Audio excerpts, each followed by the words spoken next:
밤하늘이 불빛으로 물들던 순간 K9포 96문이 동시에 불을 뿜었습니다. 핀란드 숲과 설원, 그리고 국경선 너머까지 울려 퍼진 포성은 단순한 훈련이 아니었습니다. 러시아 전력이 뒤로 물러난 그날, 역사는 뒤집혔습니다.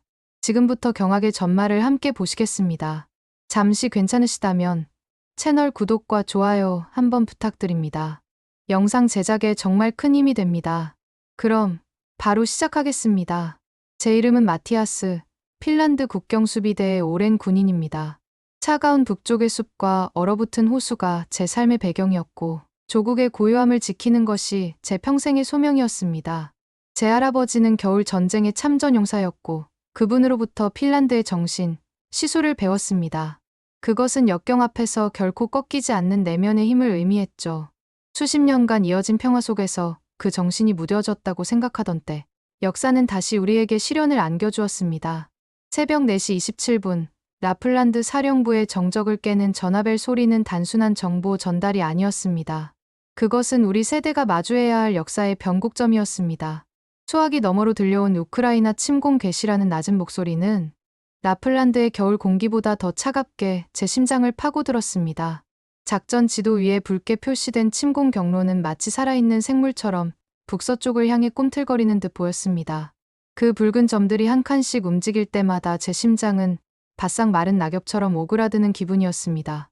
국경에서 불과 20km 떨어진 전방 정찰대로부터 궤도 차량의 소음이 평소 훈련 수준을 넘어섰다는 보고가 반복해서 들어오기 시작했습니다. 저는 즉시 전 부대에 경계 태세 격상을 명령했습니다. 제 사무실 책상 서랍 깊숙한 곳에는 할아버지께서 물려주신 낡은 일기가 있었습니다. 그 일기장에는 시수라는 단어가 수없이 적혀 있었죠. 그 단어가 담고 있는 무게가 오늘따라 유난히 제 손바닥을 무겁게 짓눌렀습니다. 고지어 대통령의 긴급 안보 회의 소집 연락이 왔습니다. 회의에서 들려온 서방 세계의 목소리는 절망적이었습니다. 회원국이 아니라는 이유로 우리의 절차를 기다려 달라는 말은 현실과 동떨어진 메아리처럼 귓가를 맴돌 뿐이었습니다. 우리는 즉시 자체적인 전력 증강 방안을 논의했지만 우리의 포병 전력은 과거의 시간에 묶여 있었습니다. 사령부로 돌아오는 헬리콥터 안에서 저는 차가운 창문에 이마를 기댄 채 나지막이 읊조렸습니다. 이번에는 결코 우리 혼자 싸우게 두지 않겠다고, 반드시 다른 길을 찾아낼 것이라고 말입니다. 장관과의 사우나 회동은 핀란드식 소통의 정수였습니다. 증기 속에서 우리는 어떤 꾸밈이나 수사 없이 현실을 마주했습니다. 오랜 시간 우리의 방패막이 되어주었던 중립 노선이 이제는 우리의 손발을 묶는 족쇄가 되었음을 서로의 눈빛 속에서 확인할 수 있었습니다. 얼마 지나지 않아 국경 너머로부터 에너지 공급을 무기로 한 압박이 시작되었고 국경선 근처에서 들려오는 기계음은 하루가 다르게 가까워지는 듯했습니다. 내부 회의에서 동맹국들로부터 받은 최소 2년을 기다려야 한다는 외교적 답변을 공유하자 회의실에 모인 참모들의 얼굴은 굳은 석고상처럼 변해버렸습니다. 희망이 사라져가던 바로 그 순간 제 책상 위에 전화가 울렸습니다. 발신지는 놀랍게도 서울, 대한민국이었습니다. 수화기 너머의 목소리는 세 개의 단어를 제 노트 위에 아로새겼습니다. 혹한기 운용 능력, 신속한 전력화, 그리고 합리적인 가격이었습니다. 솔직히 고백하자면 제 머릿속에는 아시아에서 만든 무기에 대한 고정관념이 깊게 자리 잡고 있었습니다. 저는 스스로에게 끊임없이 질문을 던졌습니다. 이것은 오랜 군인으로서의 합리적인 의심인가? 아니면 그저 편견에 사로잡힌 것인가? 오랜 고뇌 끝에 저는 결정을 내렸습니다. 우리는 한국 대표단을 이곳 라플란드의 심장부로 초청하기로 했습니다. 우리의 혹독한 추위와 그보다 더 시린 우리의 두려움을 조금도 숨기지 않고 전부 보여주기로 말입니다. 짙은 눈보라가 라플란드의 대지를 뒤덮던 날, 한국 대표단이 우리 사령부에 도착했습니다. 그들을 이끌고 온 강혜원 대령의 첫 마디는 제 마음속의 얼음을 깨뜨리는 듯했습니다. 그녀는 제 눈을 똑바로 바라보며 말했습니다. 우리는 같은 악몽을 꾸고 있는 사람들이라고 말입니다. 그들이 펼쳐낸 자료에는 복잡한 수사나 미사 여구가 없었습니다. 혹한의 환경에서의 시동 능력, 디지털화된 사격 통제 시스템, 그리고 사격 후 신속한 진지 변환이라는 현대 포병의 핵심 운용 개념이 간결하고 명확하게 정리되어 있었습니다. 자료의 마지막 장에 적힌 6개월 내 초기 전력 배치 가능이라는 문구에 제 뒤에 서 있던 참모들이 서로의 얼굴을 마주보는 것이 느껴졌습니다. 저는 수첩에 3가지 검증 목표를 적었습니다. 혹한 속에서의 기능 유지, 즉각적인 대응 능력, 그리고 교육과 정비 지원을 포함한 통합적인 패키지였습니다. 그날 밤, 사령부의 오랜 병사 레이노가 제게 다가와 겨울 전쟁 시절의 이야기를 들려주었습니다. 겨울은 언제나 우리의 편이었지만 그 혹독한 추위를 견뎌낼 장비가 부족해 수많은 전우를 잃어야 했다는 회고였습니다. 그의 이야기는 제 결심을 더욱 굳건하게 만들었습니다. 물론 내부의 반대도 만만치 않았습니다. 제 책상 위에는 유럽 표준이 아닌 대안은 위험한 도박이다라는 익명의 메모가 놓여 있기도 했습니다. 하지만 저는 흔들리지 않았습니다. 이제는 말이 아닌 이 혹독한 라플란드의 현장에서 직접 그 답을 들어야 할 시간이었습니다. 대한민국 서울의 북쪽, 불과 38km 떨어진 곳에서 저는 거대한 도시에 짙게 드리워진 포병의 그림자를 보았습니다. 그 모습은 우리의 수도 헬싱키의 불안한 미래와 겹쳐 보였습니다. 그곳에 배치된 한국군의 K9 자주포 부대는 박물관의 전시품이 아니었습니다. 흙냄새와 기름 냄새가 진동하는 현실 그 자체였습니다. 부대 지휘관은 혹하는 우리에게 가정이 아니라 매일 마주해야 하는 일상이라고 담담하게 말했습니다. 창원에 위치한 생산 공장의 모습은 더욱 인상적이었습니다. 거대한 공장 라인은 마치 하나의 유기체처럼 쉴 새 없이 움직이고 있었고, 월간 생산량을 비상시 즉각적으로 늘릴 수 있다는 설명은 우리의 조급한 시간표의 한 줄기 빛이 되어주었습니다. 영하 40도의 극한 환경을 구현한 테스트 시설 안에서 K9 자주포는 단 5초 만에 맑고 우렁찬 시동음을 터뜨렸습니다. 분당 여러 발을 신속하게 사격한 후 거대한 강철 차체가 순식간에 자리를 옮겨 다음 사격을 준비하는 모습은 쏘고 움직인다는 개념이 이론이 아닌 수많은 훈련을 통해 몸에 밴 습관이라는 것을 증명해 보였습니다. 우리도 당신들처럼 북쪽에서 불어오는 차가운 바람을 잘 알고 있습니다라는 한국군 교관의 말에는 뜨거운 사우나 없이도 서로의 마음을 데우는 깊은 신뢰가 담겨 있었습니다. 저는 제 머릿속에 라플란드의 혹독한 겨울 풍경을 떠올리며 계약서의 현지화 교육 지원 조항에 굵은 밑줄을 그었습니다.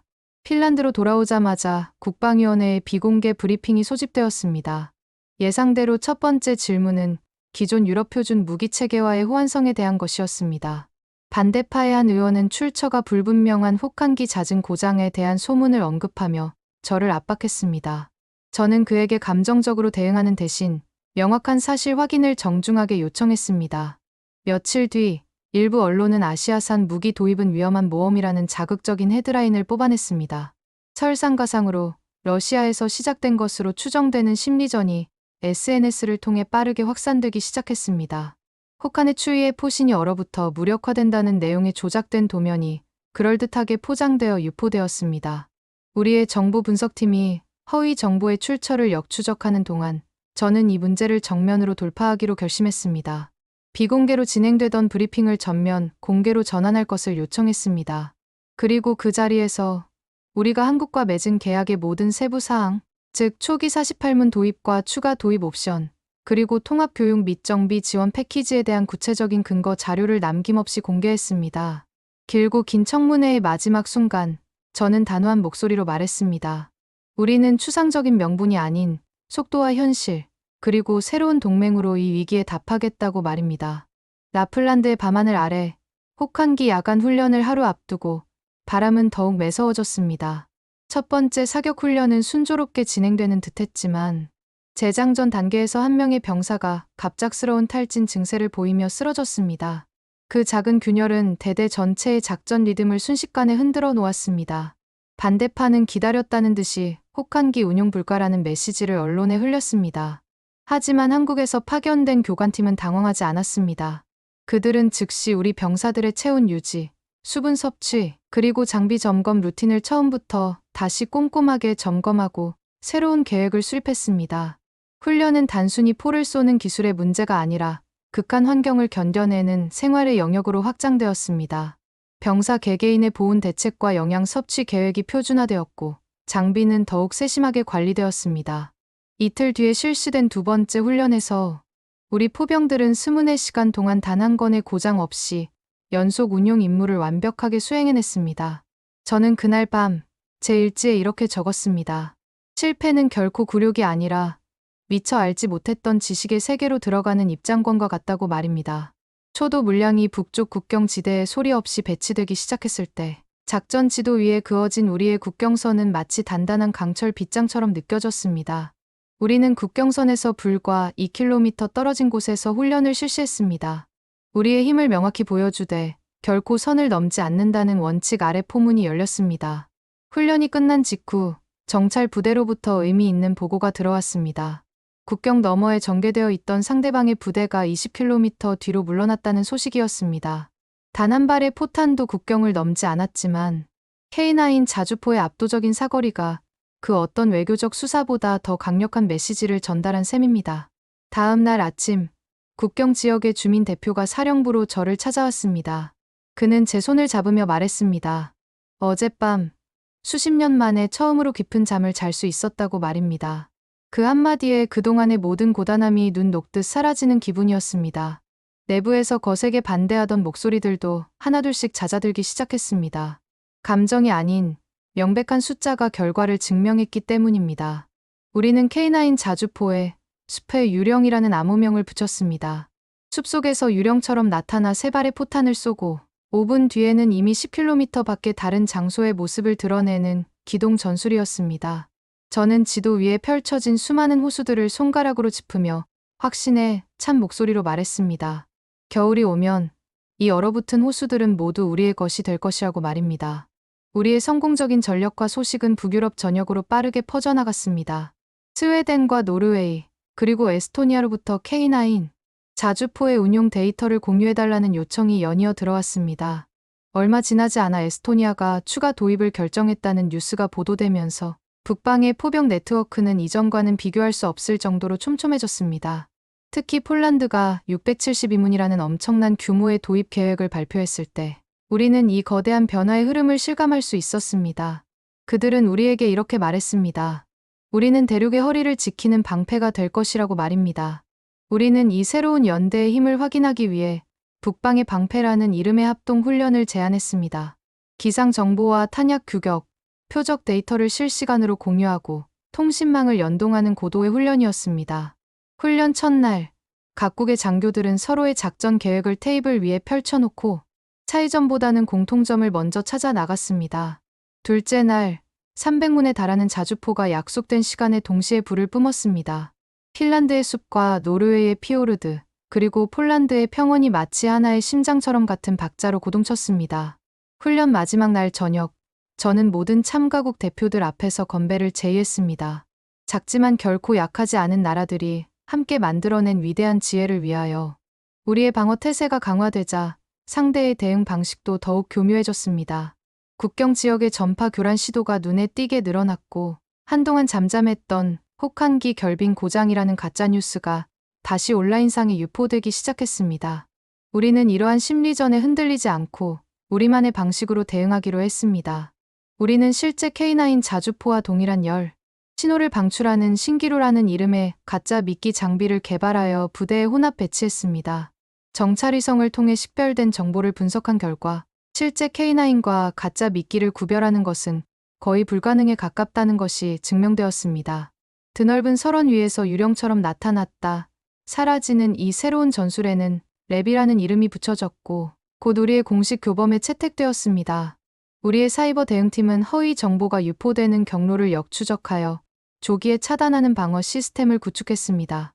동시에 한국 측으로부터 노르웨이와 폴란드에 제공된 최신 사격 통제 시스템의 개선, 이력 데이터를 공유받아 우리의 운용 교범을 더욱 정교하게 다듬어 나갔습니다. 저는 제 일기에 이렇게 기록했습니다. 진실은 때로 무겁고 느리게 움직인다. 그렇기 때문에 우리는 체계라는 이름의 수레로 그것을 운반해야만 한다고 말입니다. 라플란드의 광활한 설원 위에 흩어져 있던 96문의 K9 자주포는 이제 보이지 않는 네트워크로 촘촘하게 연결되기 시작했습니다. 우리는 이것을 하나의 두뇌와 96개의 팔이라고 불렀습니다. 정찰 드론이 적의 가상 표적을 발견한 순간부터 96개의 포문이 동시에 불을 뿜기까지 걸리는 시간은 불과 1분 남짓이었습니다. 훈련이 거듭될수록 그 시간은 점점 단축되어 마침내 45초라는 경이로운 기록을 세우기도 했습니다. 혹한의 추위 속에서 데이터 통신망의 안정성을 유지하는 것은 여전히 어려운 과제였지만 수없이 반복된 훈련은 기계의 한계를 극복하고 응답률을 꾸준히 끌어올렸습니다. 우리는 핀란드군의 최적화된 인터페이스에 노르웨이와 에스토니아의 작전, 환경 데이터를 추가하여 북유럽 국가들이 함께 사용할 수 있는 공동의 사용자 환경을 만들어냈습니다. 합동 사격 훈련에서 표적 지정, 탄도 계산, 기상 정보 보정, 탄약 종류 분배로 이어지는 일련의 과정은 마치 하나의 완결된 문장처럼 매끄럽게 흘러갔습니다. 제 옆에 있던 젊은 관측 장교가 흥분을 감추지 못하고 속삭였습니다. 이 정도의 화력이라면 적의 상륙 부대도 해안에 발 한번 제대로 붙여보지 못할 것이라고 말입니다. 그날 밤하늘에 장엄한 빛의 커튼이 드리워지자 모든 포대의 통신 채널에 짧은 메시지 하나가 오늘도 무사히 핀란드 독립기념일 수도 헬싱키의 광장은 축제를 즐기기 위해 모인 시민들로 파도처럼 출렁였습니다. 96문의 K9 자주포가 위용을 드러내며 도심을 천천히 행진할 때 한 어린아이가 제 군복 소매를 잡아당겼습니다. 아이는 맑은 눈으로 저를 올려다보며 물었습니다. 이제 정말로 안전해진 것이냐고 말입니다. 저는 아이의 눈높이에 맞춰 무릎을 굽히고 대답했습니다. 우리가 이렇게 함께 있기 때문에 안전한 것이라고 말입니다.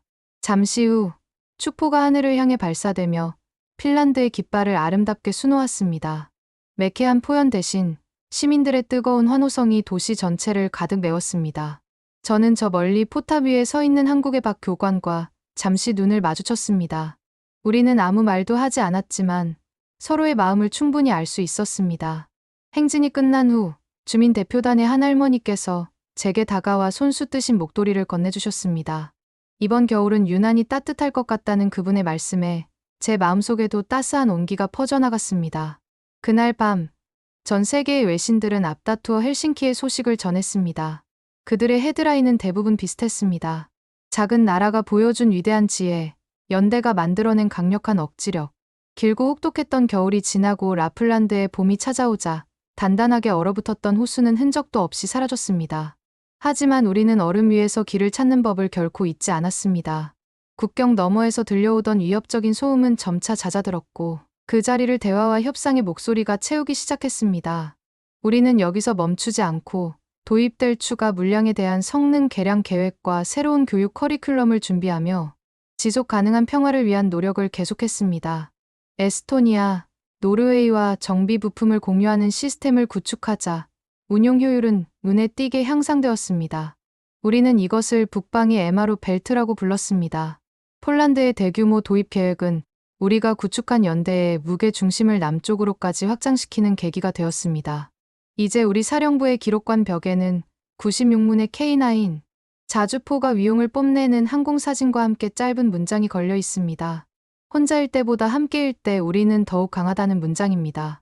저는 제 낡은 일기장의 마지막 페이지에 이렇게 적었습니다. 작은 나라가 살아남기 위한 지혜란 결국 거창한 이념이나 구호가 아니라 서로의 다름을 인정하고 끊임없이 배우려는 겸손한 기술이었다고 말입니다.